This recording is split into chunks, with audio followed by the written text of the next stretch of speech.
জয় কৃষ্ণকালী মায়ের জয়, জয় সোনা মায়ের জয়, জয় মঙ্গলা মায়ের জয়। আজকে কিন্তু আমি মাকে আরো অনেক সুন্দর করে সাজিয়েছি। এখানে দেখতে পাচ্ছ আমি কিন্তু মাকে রুদ্রাক্ষের মালা পরিয়েছি, আর এই মালাটা পরানোর একটা কারণ আছে, সেটা আমি তোমাদেরকে পরে বলবো। কিন্তু একবার মাকে তোমাদেরকে ভালো করে দেখিয়ে দেব। দেখো আমার মা। অনেক লোকই বলে তোমার মায়ের মুখটা দেখলে না মনটা ভরে যায়, কারণ কৃষ্ণকালী মা এতটাই সুন্দর। মাকে আমি যতটা পারি সাজানোর চেষ্টা করি, কারণ জগৎজননী মা যদি সেজে না থাকে তাহলে কে সাজবে? আমাদের জগৎজননী শ্রী কৃষ্ণকালী মা অনেক অনেক সুন্দর। তো তার থেকে বড় কথা, আমাদের বাবাও কম যায় কিসে? আমার বাবা ভোলা বাবা। আর এখানে আছে আমার ছোট মা, আর এই যে আমার ছোট্ট বাবা ভোলানাথ। আর এখানে আছে আমার দেখো গোপু সোনা। গোপু সোনাকে সোয়েটার পরাতে হবে যেহেতু ঠান্ডা পড়ে গেছে। এখানে লক্ষ্মী ঠাকুর আছে, হরিচাঁদ শান্তিমাতা, তারামা। আর এখানে দেখতে পাচ্ছ শিয়াল। সন্ধ্যের নামলেই কিন্তু শিয়ালের ডাক পড়ে। আর যাই হোক, আমার এত ঠাকুর, এখানে কিছু ঠাকুর রেখেছি কারণ আমার ঘরে ধরছিল না।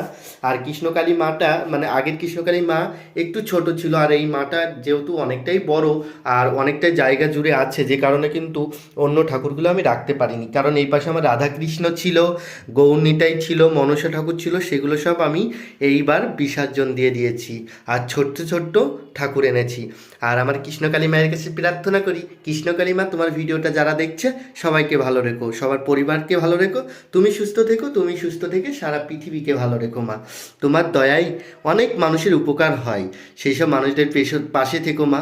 সেই সব মানুষদের ভরসা তুমি হারিও না মা। আজকে অনেক কিছু হচ্ছে তোমাকে নিয়ে, অনেক কিছু, তুমি তো সবই দেখতে পাচ্ছ মা। তোমার তো অজানা কিছু নয়। তুমি যদি সত্যি সত্যি থাকো মা, তুমি সবার বিচার করো। যারা তোমার মন্দির করার জন্য, যারা তোমার মন্দির করার জন্য উঠে পড়ে লেগেছে, যে মানুষগুলো তোমার মন্দির বন্ধ করার জন্য উঠে পড়ে লেগেছে, সবার বিচার তোমাকে করতে হবে মা।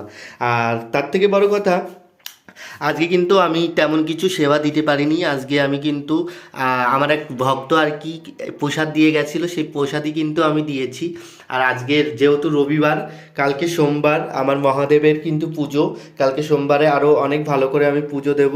ঠিক আছে, আমি যতটা পারি ভগবানকে সেবা দেওয়ার চেষ্টা করি। এই মনের ভক্তি ছাড়া আমি কিছুই দিতে পারি না মাকে। আমার এই মনের ভক্তি ভালোবাসা অন্তর থেকে আমি ভগবানকে পুজো করি। আর আমি অনেক লাকি, আমি জানো তো রাজা। কেন রাজা জানো? কারণ আমি কৃষ্ণকালী মায়ের জন্য রাজা। কারণ কালী মা আমার পাশে আছে বলে আমি রাজা। আজকে কৃষ্ণকালী মায়ের আশীর্বাদে, কৃষ্ণকালী মায়ের দয়ায় আজকে আমার অনেক ভালো আছে। যেই ঘরে কৃষ্ণকালীর মা থাকে সেই ঘর কখনো শূন্যতা থাকে না, সব কিছুতে ভরে ওঠে, ফুলে ফলে সব কিছুতেই। আজকে আমার কৃষ্ণকালী মাকে যে অনেকটা সুন্দর লাগছে সেটা তোমাদের বলে বোঝাতে পারবো না। সামনে থেকে যদি তোমরা দেখতে আরও অনেক ভালো লাগতো।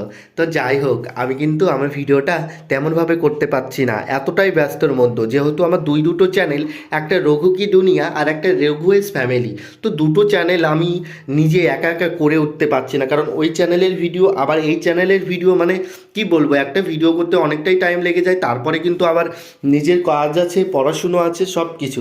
আর একটা কথা বলি, এই ভিডিওটা তোমাদেরকে দেখাই। যেহেতু রোগওয়েজ ফ্যামিলিতে দেখানো হয়নি, যেখানে ওখানে একটু কন্ট্রোভার্সি চলছে, যে কারণে দেখাতে পারিনি বলে তোমাদের এখানে দেখাচ্ছি। দেখো, এটা কিন্তু মায়ের জন্য এনেছি, আজকেই এনেছি এই ঘরটা। কারণ কি বলতো, এই যে বাবা ভোলানাথের মাথায় জল দিই, আমার ওই বড় ঘরটা, এই ঘরটাই তো আমার হয় না, এই কারণে কিন্তু আমি এই ঘরটা এনেছি। ছোটোর মধ্যে আমি কিন্তু বাবা ভোলানাথের মাথায় জল দিই, তুলসী তলায় জল দেওয়ার জন্য এই ঘরটা এনেছি। কেমন লাগছে তোমরা কমেন্ট করে জানাবে, ঠিক আছে? এটা কিন্তু আমার কৃষ্ণকালী মায়ের জন্য এটা এনেছি। তো কেমন লাগছে তোমরা কমেন্ট করে জানাবে। আর কমেন্টে লিখবে জয় কৃষ্ণকালী মায়ের জয়। তোমাদের আশীর্বাদে, তোমাদের দয়ায় কিন্তু অনেক ভালো আছি, আর অনেক ইচ্ছা পূরণ হচ্ছে। সবাই এইভাবে আমার পাশে থেকো। আমি আমার ভিডিওটা এখানে শেষ করছি। জয় কৃষ্ণকালী মায়ের জয়, জয় সোনা মায়ের জয়, জয় মঙ্গলা মায়ের জয়।